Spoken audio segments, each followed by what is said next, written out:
friends, it's Gwen. Welcome back to my channel. Today I want to share with you my best and worst of 2017. I've done this the last few years and I really enjoy combining them so you can see kind of my reading taste, and it kind of saves me from doing two separate videos and editing two separate videos. So I always combine mine, the best and worst, and I usually start with the worst and then like lead up to the best. So, and this year I don't have a super long list. Usually I'll do like 10 and 10 or something like that.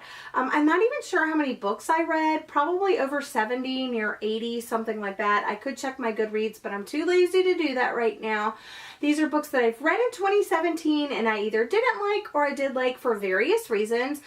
Actually, I was super impressed with myself that of my worst list, I've already gotten rid of the majority of the books except for 3, and these are like the more newer reads that I didn't like, except for 1. But let's go ahead and jump into my worst books of 2017. I want to start off the list with Ever the Hunted. This is a book that I received in my uppercase subscription box. It is a fantasy book. I read this and there was just nothing really that special about it. Well, fantasy is not something that I read a lot of. So when I do pick up a fantasy, I really need it to capture me, and this one didn't. It seemed very repetitive. The story wasn't very intriguing, and I just overall didn't enjoy it.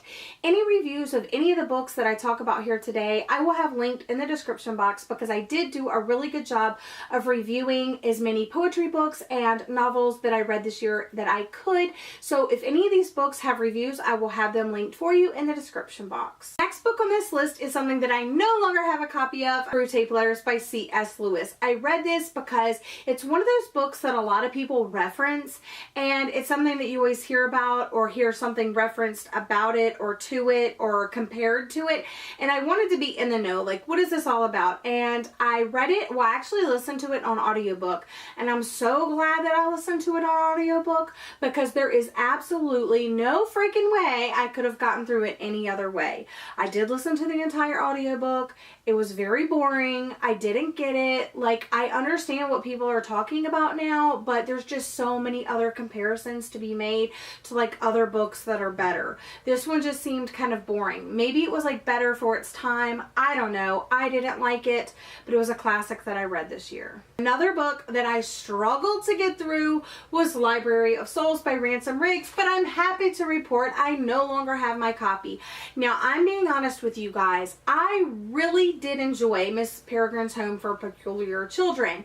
However, the second book and the third book were just womp womp. I just thought they were boring. The things that I loved about the first book, they were missing, and the things that I didn't like about the first book were all the second and the third book was about. The plot dragged on. It was just boring and didn't make sense, and no, I don't like this series at all. I only like the first book, and because of the second and the third book and seeing where the author was going, I just really can't say that I even liked it. The last one that I don't have a copy of, and I know a lot of you guys are going to disagree with me, but that is The Ocean at the End of the Lane by Neil Gaiman.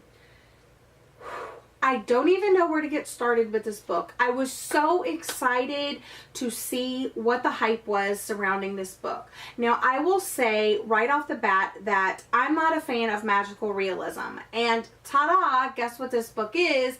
Magical realism. And I kind of knew this going in, but people say if you don't like magical realism, you'll probably still like this book, and I did not like it. I didn't like it so much that I left it unrated because I wasn't even sure what I read.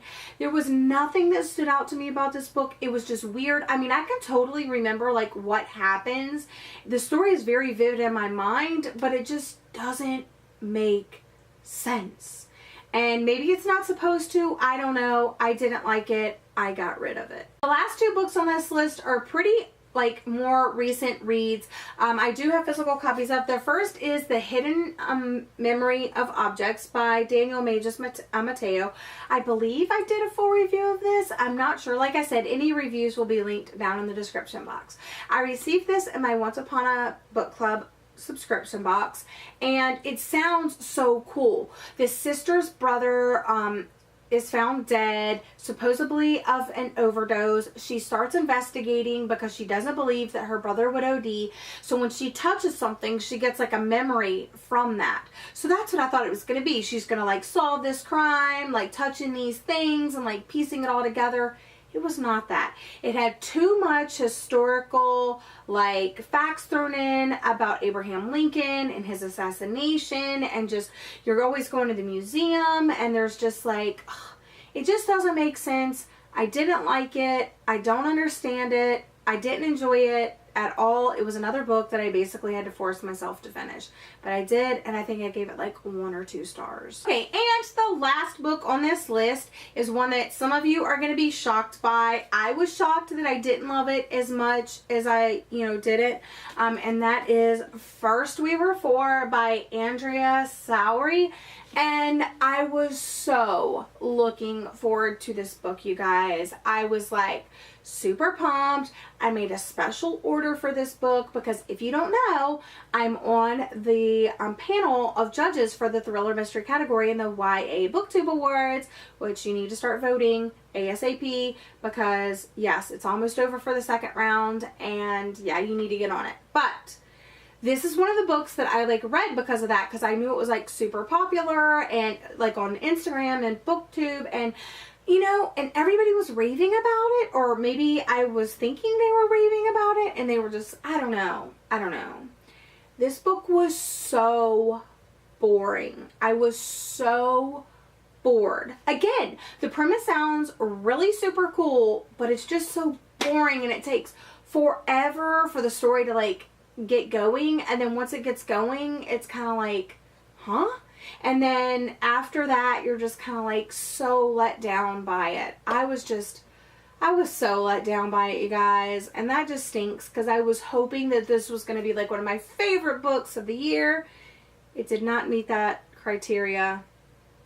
Let me know what you thought of this book, because everybody that I've heard talk about it like really liked it, and I didn't like it. That concludes my worst list of 2017. Now it's time to get on to the best of 2017. Okay, so for the best of 2017, I didn't put these in any particular order just because I kind of loved them all for different reasons, and the same, if I had to pick, I'll let you guess which one was my very favorite, and tell me down in the comment section and I'll let you know if you're right, because I kind of do have a favorite, but it's like a low-key favorite, you know what I'm saying?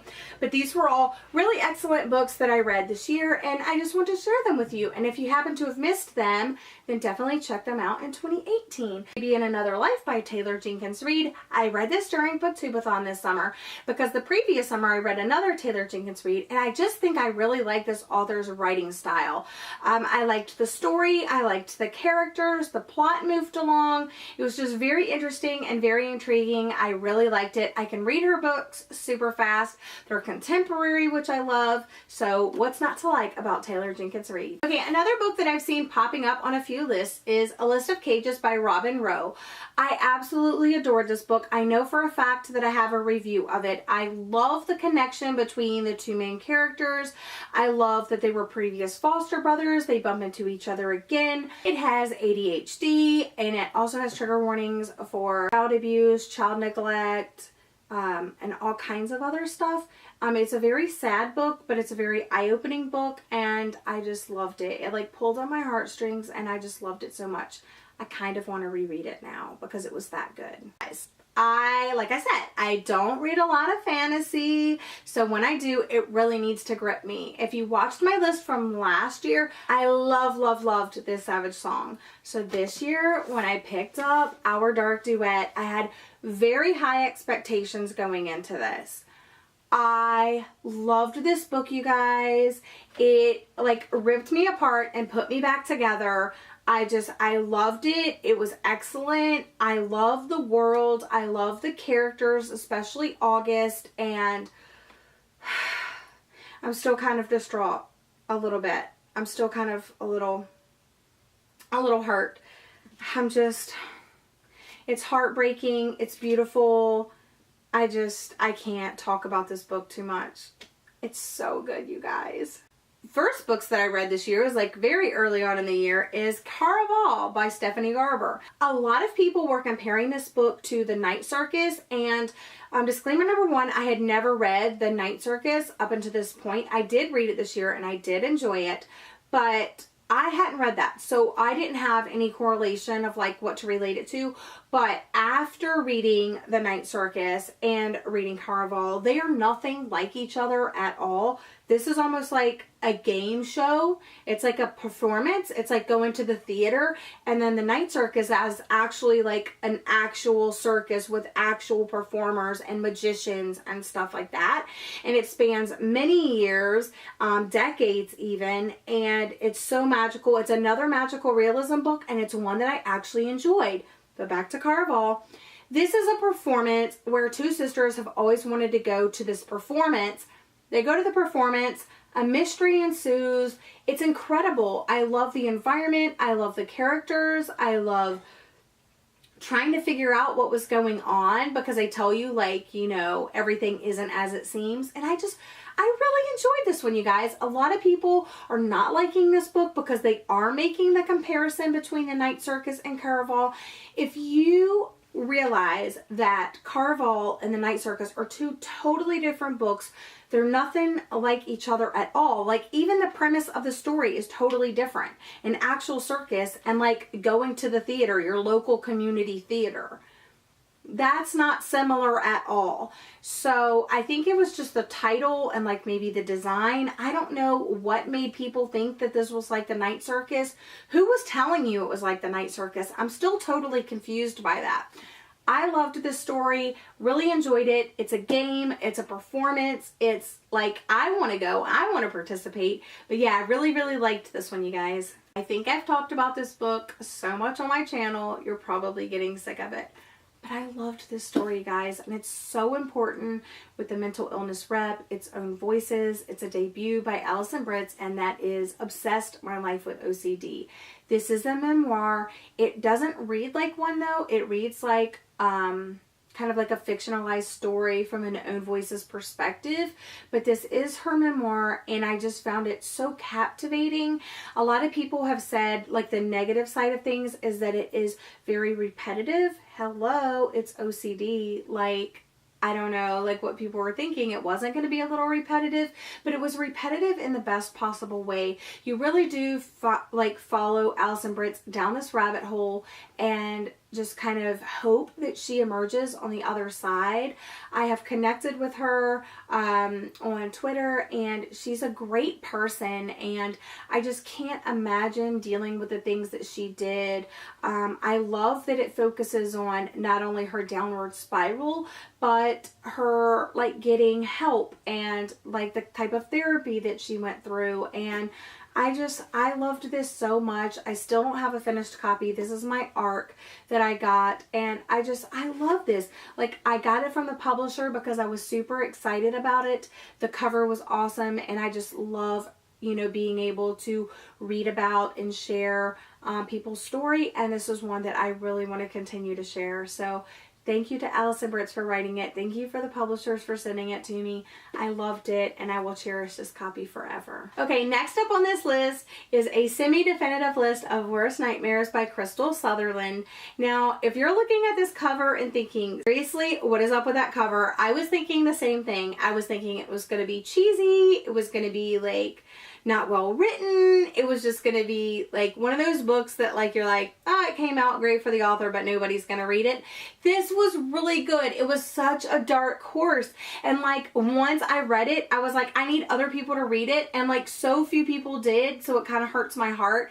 And I think it's because of this awful cover. I mean, I love the colors, and after reading the story, like the cover totally makes sense, but at the same time, like it totally needs a new cover design, and then like maybe people will pick it up. But this one blew me away.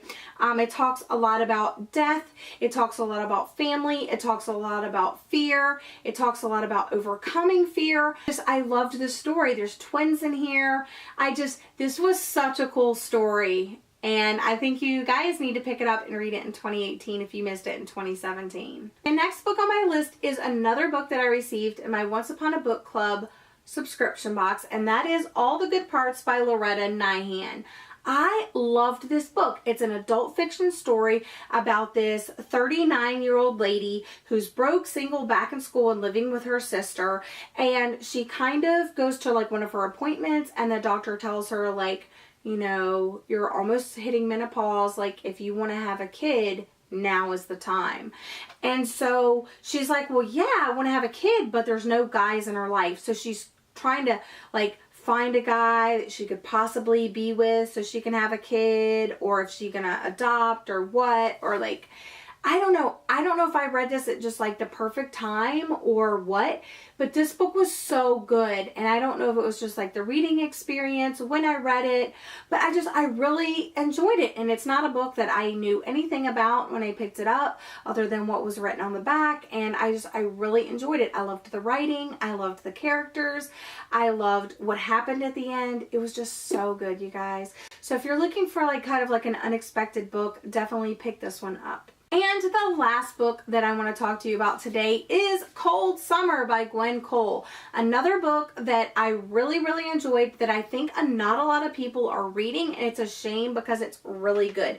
This deals with PTSD, and I think it handles that very well. This is the story of Cale and Harper. They've known each other pretty much their whole lives. Basically, Cale time travels back into World War II, and he also is living in the present day, but he's kind of always kept this a secret from Harper. But then he kind of like lets her know, and their friendship of course buds into like a little romance. But it's not only that, that's like not what I like latched onto, even though I do love contemporary and I do love romance.